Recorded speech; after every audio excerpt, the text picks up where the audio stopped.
பௌர்ணமி குலதெய்வ வழிபாட்டின் முக்கிய நாளாக முன்னோர்களால் இன்றும் சொல்லப்படுகிறது.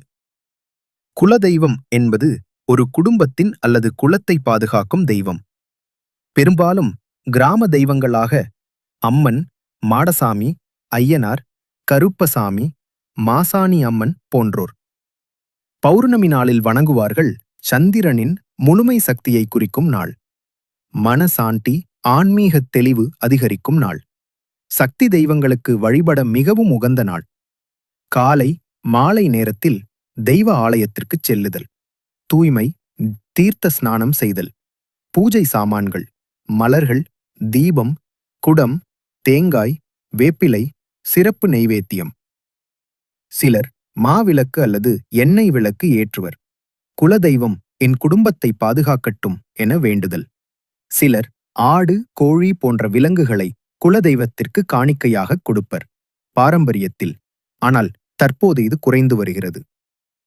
பௌர்ணமி தினத்தில் முழு குடும்பமும் சேர்ந்து வழிபாடு செய்வது வழக்கம். இது குடும்ப ஒற்றுமையை வலுப்படுத்துகிறது.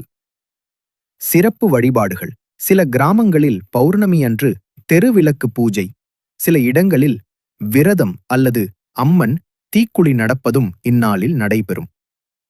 இதன் பயன்கள்: குடும்ப நலன், குழந்தை பேறு, நோய் தீர்வு, எதிரிகள் ஒழிவு, மனதுக்கு சாந்தி, இறை அருளை பெறுதல்.